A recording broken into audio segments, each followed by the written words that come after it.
प्रादेशिक समाचार एकांश भोपाल की खास प्रस्तुति भारत विकास डायरी सुनिए प्रतिदिन शाम 6:30 बजे से 7 बजे तक विविध भारती पर और रात 8:15 बजे से 8:45 बजे तक मीडियम वेव पर। भारत विकास डायरी में जानिए आपके और प्रदेश के हर संसदीय क्षेत्र की विकास यात्रा और सुनिए आप और खास लोगों से बातचीत, साथ में ढेर सारी जानकारी। तो सुनते रहिए भारत विकास डायरी। नमस्कार। प्रादेशिक समाचार एकांश के विशेष कार्यक्रम भारत विकास डायरी में आज हम बात करेंगे लोकसभा क्षेत्र खरगोन और लोकसभा क्षेत्र रतलाम की। और आइए अब सुनते हैं लोकसभा क्षेत्र रतलाम की जानकारी हमारी संवाददाता अदिति मिश्रा के स्वर में।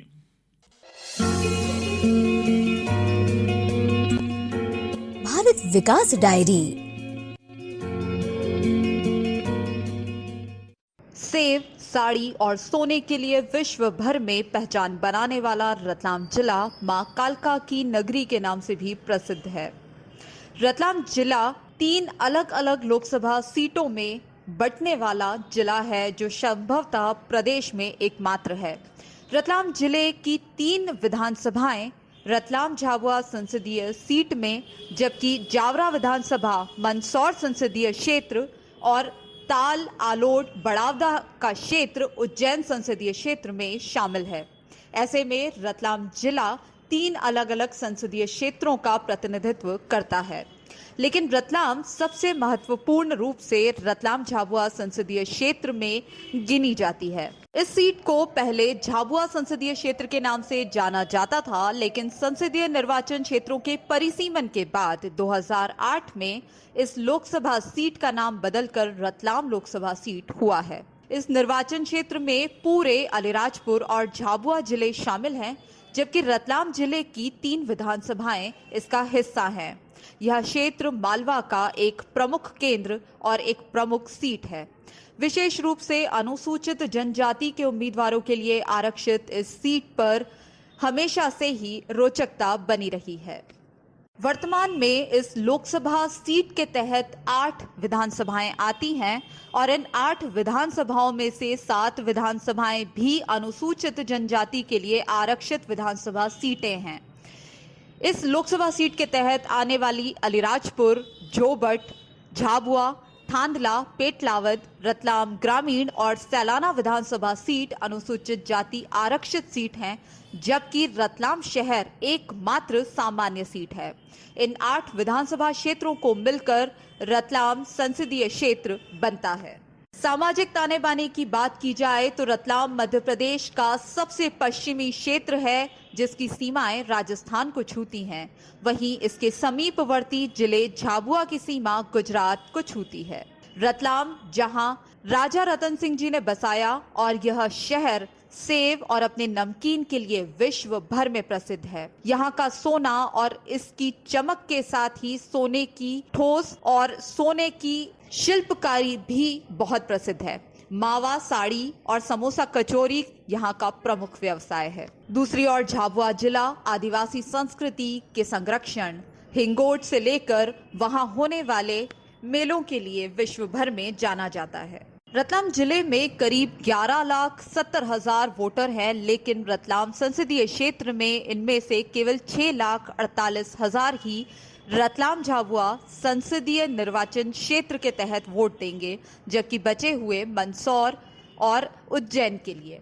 रतलाम झाबुआ संसदीय क्षेत्र में शामिल 6,48,000 वोटर्स के अलावा फिलहाल मतदाताओं का नाम जोड़ने का क्रम जारी है। ऐसे में यह आंकड़ा बदल सकता है। झाबुआ की बात की जाए तो वहां की जनसंख्या करीब 13,68,000 है और वहां भी लगभग 8,66,000 मतदाता अपना नाम जुड़वा चुके हैं। अलीराजपुर जिले में जहां जनसंख्या लगभग 8,81,000 है, वहीं मतदाताओं की संख्या 4,70,000 के करीब है। रतलाम संसदीय क्षेत्र की यदि कुल बात की जाए तो यहाँ करीब 19,23,000 से ज्यादा मतदाता आने वाले चुनाव में उम्मीदवारों के भाग्य का फैसला करेंगे।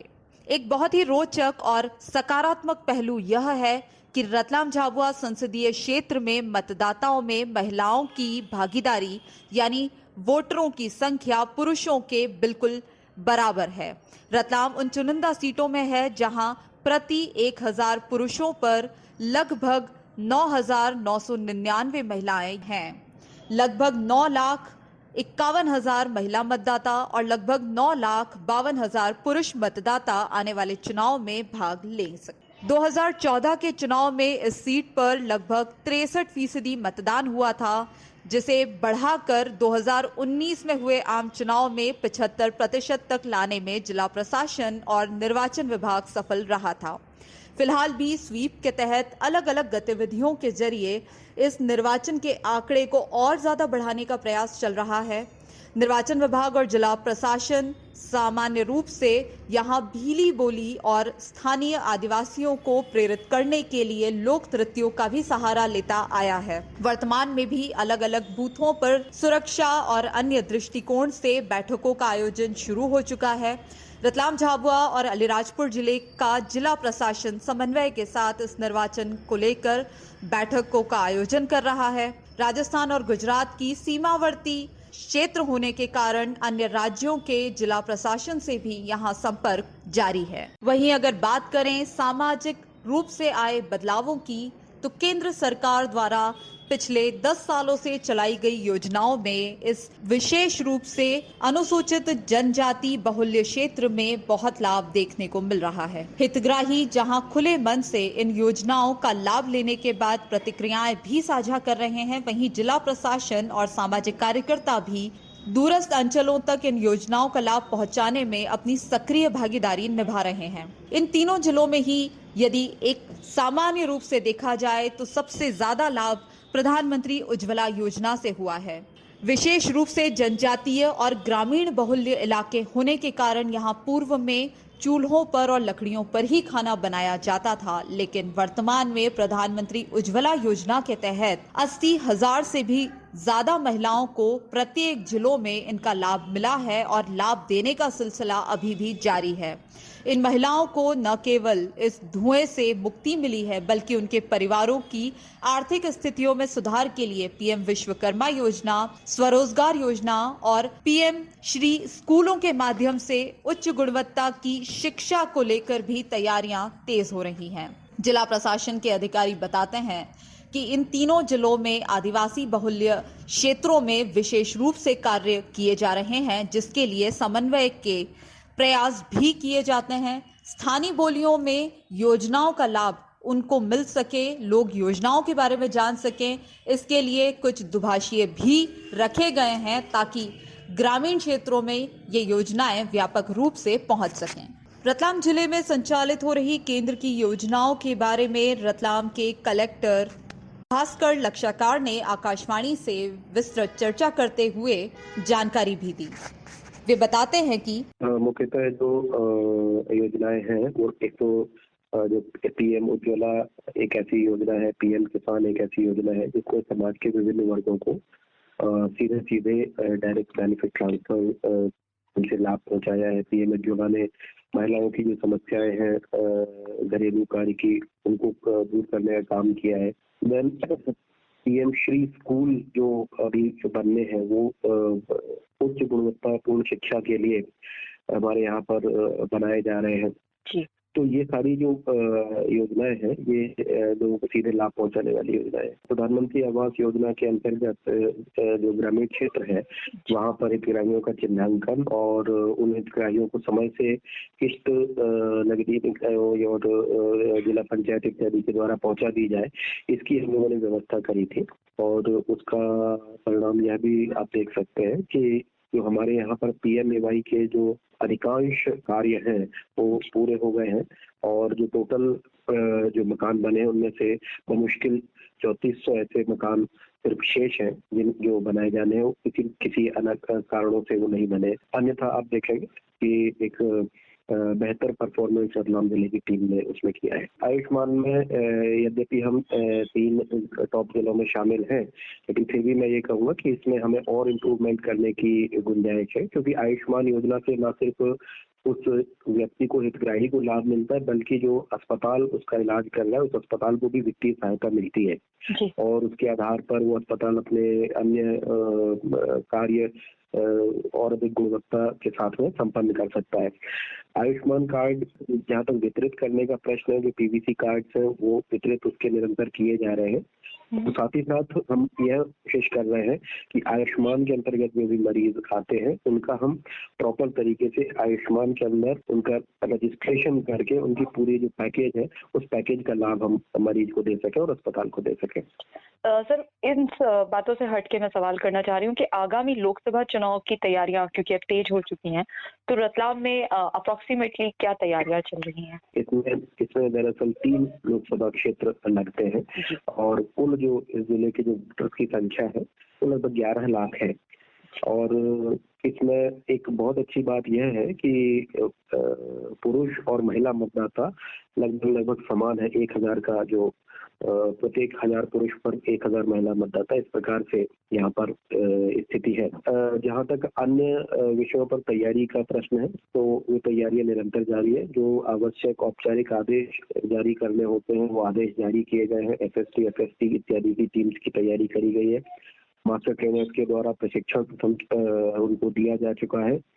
राजनीतिक दलों का जो स्थायी जो स्टैंडिंग कमेटी होती है उस स्टैंडिंग कमेटी की बैठक बीच बीच में होते रहती है और हमारी पूरी तैयारी लोकसभा चुनाव को उसी प्रकार से निर्विघ्न करवाने की जैसे हमने विधानसभा चुनाव कराया था। एक महत्वपूर्ण कार्य लोकसभा चुनाव में हम फोकस और कर रहे हैं, वह है वोटर टर्नआउट, क्योंकि वोटर टर्नआउट प्रायः लोकसभा चुनावों में कम रहता है, विशेष करके नगरीय क्षेत्रों में। तो इस पर हम लोग इस बार और ज्यादा फोकस करेंगे। एक आखिरी प्रश्न है कि क्योंकि संसदीय सीट है और झाबुआ और अलीराजपुर जिलों को मिलाकर बनती है, तो उनसे समन्वय को लेकर भी जिला प्रशासन की क्या स्थिति और तैयारियां चल रही हैं? रतलाम जिले में 3 संसदीय क्षेत्र हैं, लेकिन रतलाम जिला रिटर्निंग ऑफिसर के रूप में काम नहीं करता है। तो जो भी रिटर्निंग ऑफिसर हैं, जैसे झाबुआ रतलाम सीट के लिए झाबुआ कलेक्टर रिटर्निंग ऑफिसर है, उज्जैन आलोट के लिए उज्जैन कलेक्टर रिटर्निंग ऑफिसर है। इसी प्रकार से मंदसौर, नीमच और जावरा के लिए भी रिटर्निंग ऑफिसर अलग है। तो उन लोगों के साथ में अभी चल रहा है और जैसे ही मुझे लगता है निर्वाचन की कार्यक्रम की घोषणा होगी वैसे ये समन्वय और ज्यादा फलीभूत होगा। वहीं आयुष्मान भारत योजना से लाभ लेने वाले राजेंद्र सिंह बताते हैं। आयुष्मान कार्ड का सबसे बड़ा फर्क है, कभी लंबी कोई बीमारी हो तो आदमी के ऊपर बोझ नहीं पड़ेगा। कम से कम अपना इलाज तो पूरी तरीके से करवा लेगा। 5 लाख के अंदर जीवन में सफलता मिलती है उस आदमी को। प्रधानमंत्री आवास को लेकर रतलाम के अजय शर्मा कहते हैं, फायदा मिल रहा है, बराबर सभी किसानों को मिल रहा है। आपके परिवार में भी आ रही है राशि? आ रही, बराबर आ रही है। इससे क्या किसानों के जीवन में सुधार हुआ है? सुधार, फायदा मिल रहा है इससे। खेती बाड़ी में कैसे लग रहे हैं, इसके घर में सभी यूज हो रहे हैं। लगता है केंद्र सरकार की ये बहुत अच्छी योजना है, सभी को लाभ मिल रहा है जी। किसान सम्मान निधि योजना के बारे में रतलाम ग्रामीण विधानसभा क्षेत्र के युवा आधुनिक किसान दिवराज सिंह राठौर बताते हैं। किसान सम्मान निधि से हमें हर वर्ष 6,000 रुपए प्राप्त होते हैं, जिससे हमारी जो छोटी मोटी ज़रूरतें होती है खेती में उनकी हमारी पूर्ति हो जाती है। और केंद्र सरकार के साथ में प्रदेश सरकार से भी हमें जो है 6,000 के अलावा 4,000 रुपए अतिरिक्त प्राप्त होते हैं। इस तरह से हमें साल भर में 10,000 रुपए की जो है मदद केंद्र और राज्य सरकार की तरफ से मिलती है, जिसका हमें फायदा मिल रहा है। भारत विकास डायरी। कार्यक्रम के आज के अंक में फिलहाल इतना ही। कल फिर मुलाकात होगी। हम बताएंगे 2 लोकसभा संसदीय क्षेत्र की विकास गाथा के बारे में।